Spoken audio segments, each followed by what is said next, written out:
اب تیسرا کوٹ کر رہا ہوں واقعہ تیسرا. قادیانیوں نے اپیل کی تھی، قادیانیوں نے وفاقی شرعی عدالت میں. یہ جتنے میں بتا رہا ہوں فیصلے سب سرکاری طور پہ چھپے ہوئے ہیں، پی ایل ڈی میں، پی ایل جے میں، سپریم کورٹ، ہائی کورٹ، وفاقی شرعی عدالت کے تاریخی فیصلوں کے سرکاری ریکارڈ میں چھپے ہوئے ہیں، کتابوں میں بھی ہیں.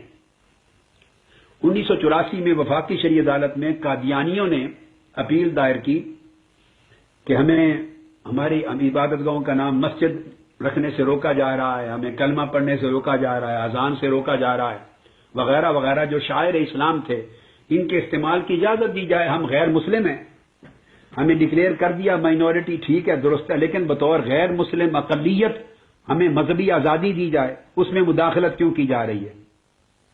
مذہبی آزادی دی جائے، یہ ہمارا مذہب ہے، ہمارے شاعر ہیں، تو ہمیں اجازت دی جائے، اس میں مداخلت نہ کی جائے. یہ آئین ہے پاکستان کا. یہ کیس تھا، اس پر پورے ملک کے یہ سارے علماء پیش ہوئے چوٹی کے. جب یہ پیش ہوئے پوری سماعت ہو چکی تو میں اللہ کو گواہ بنا کر بتا رہا ہوں، لا الہ الا اللہ محمد رسول اللہ، یہ سارے شکست کھا گئے. اب یہ اندر کی سٹوری ہے، میں آپ کو آج اندر کی بات بتا رہا ہوں. اور قادیانیوں کی اپیل کو خارج نہیں کروا سکے اور اپنی تصدیق کروا لی.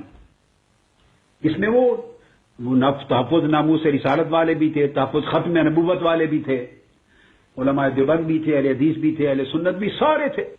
عدالت کے جو سوال تھے جو قادیانیوں نے اٹھائے تھے ان میں سے کسی ایک کا بھی جواب نہیں دے سکے. جو عالم صاحب جاتا عدالت میں تو وہ اس کے دعوی نبوت کا قصہ چھیڑ کے بیٹھ جاتا. اس نے دعوی نبوت کیا، لا نبی آبادی، خاتم النبیین، جو دعوی نبوت کرے وہ کافر مرتد ہے اور لہذا یہ مسلمان نہیں ہے. وہ عدالت کہے بھئی یہ مسئلہ زیر بحث نہیں ہے، یہ 1973 کے آئین میں طے ہو چکا ہے بھٹو صاحب کے زمانے سے پارلیمنٹ کے ذریعے، یہ غیر مسلم اقلیت ہو گئے ہیں. اب اس کا دعوی نبوت کرنا، کافر ہونا، مرتد ہونا، یہ تو عدالت میں زیر سماعت ہی نہیں ہے.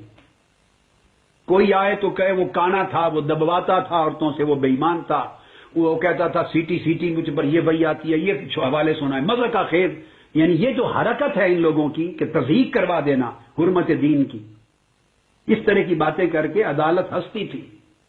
وہ کہے خدا کے بندو آپ ہار جائیں گے کیس، ان میں سے کوئی چیز زیر بحث نہیں ہے. انہوں نے سمپل بات کی ہے، کہا کہ ہم غیر مسلم اقلیت ہیں، آئین نے ہمیں غیر مسلم ڈکلیئر کر دیا، ہم بطور نان مسلم مائنورٹی اپنی مذہبی آزادی مانگ رہے ہیں کہ ہمیں یہ ہمارا مذہب کہتا ہے ہمیں اس کا اختیار ہونا چاہیے، اس کو مداخلت کیوں کرتے ہیں؟ اس پر دلائل دیں ازرو شریعت کہ یہ الفاظ وہ استعمال کر سکتے ہیں یا نہیں اپنی مذہبی آزادی کے طور پر. جب یہ سارے بھگت گئے اور وہ عدالت انتہائی پریشان ہو گئی، میں اس وقت ناروے دورے پر تھا تو مجھے ٹیلی فون آیا. نفس مسئلہ پر گفتگو ہی نہیں کی کسی نے.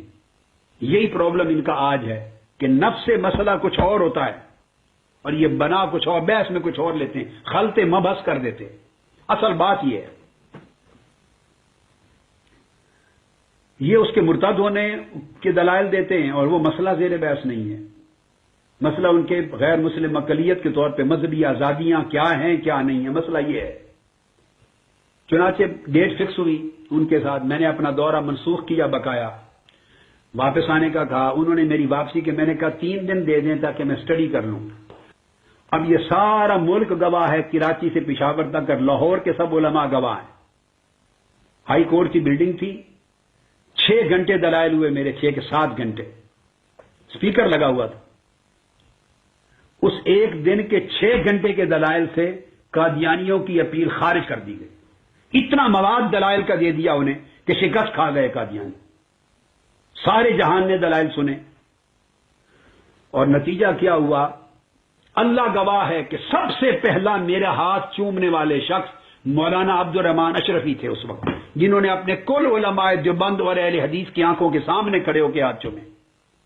پھر مولانا منظور چنیوٹی نے، دوسرے مسلکوں کے لوگوں نے، پھر ہمارے اپنے علماء نے جو موجود تھے اہل حدیثوں نے. انہوں نے چونکہ پہلی بار سنا تھا یہ واقعہ براہ راست زیادہ اجتماع علماء کا، تو پھر وہ بڑے نعرے لگاتے رہے. خیر الحمدللہ آقا علیہ السلام کی نوکری تھی ہم تو ہمیشہ خدمت سگانہ کرتے رہے ہیں اپنے آقا کی، ایک ادنا کتے کے طور پہ حضور کی دین اور حضور کی حرمت و عزت کی حفاظت کے لیے لڑتے رہے. تو یہ عالم ہے ان کا، اور اس کے نتیجے میں وہ فیصلہ ہوا.